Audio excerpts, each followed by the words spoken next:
Hey everyone, Don Harvey here with Harvin AR.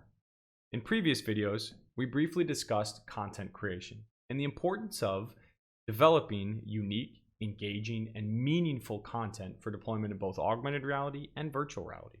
In this video, I'd like to spend a little time covering the workflow we use internally within Harvin AR, and in later videos, dive a little bit deeper into each individual step. So let's get started. Okay, here is the content creation workflow within Harvin AR. Now, there's 4 steps to this workflow. There's content end use, optimization, preparation, and deployment. All of them very important, but we're going to begin with the most important of them all, which is content end use. Before we begin to build any 3D content for mixed reality, we really need to understand what the intended end use is. It's imperative because it aids in the steps of optimization, preparation, and deployment. Some examples of some end uses for 3D content could be anything from trade shows, could be plan assessments, maybe FATs, or maybe we're building some highly industry-specific 3D models for sales and marketing. We could even go as far as the content we're building for maintenance or sanitation training as well. I mean, the list really goes on and on. So just be sure to spend time really thinking in this. Next up is optimization. Now, this is simple in explanation, and in practice, actually it's pretty simple as well.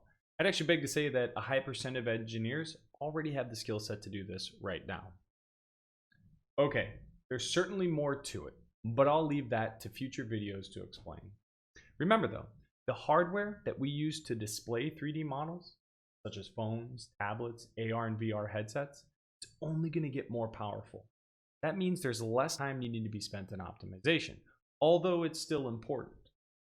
And there's other technology out there, such as remote rendering, can be a very valuable tool dependent upon the end use you have.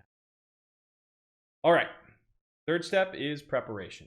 Now, this is where we get to be creative with those ideas for engaging, meaningful, and unique content. Although I must say, we don't always have to be super creative. Sometimes basic materials, that basic model, will be just as impactful.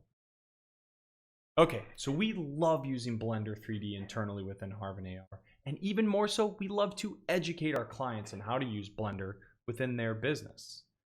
But there are several other programs and tools that are just as powerful to create that amazing 3D content. And when I'm talking about amazing 3D content, I'm talking about animations, I'm talking about basic to near realistic materials, I'm talking about adding elements such as 3D text, 3D arrows, and all sorts of different things. I mean, there's really no limit to what we can create. And this is the step where we really get to be creative.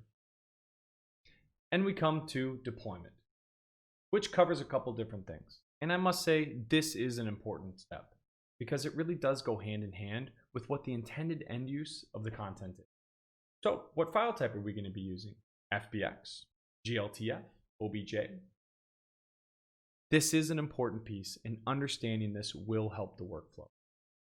Deployment also covers what devices we'll be using. I mean, after all, viewing content through an iPad versus a HoloLens and even a Oculus Quest are all very different viewing experiences. And when used properly, can really deliver a great presentation or demonstration. Okay, so this was a long video, and I'm really doing a terrible job of keeping them short, but there's just so much to share. And so if you're curious, you want to learn more, or whatever the case may be, as you know, reach out to us, let us know, send us a note. We love talking about it. Thanks.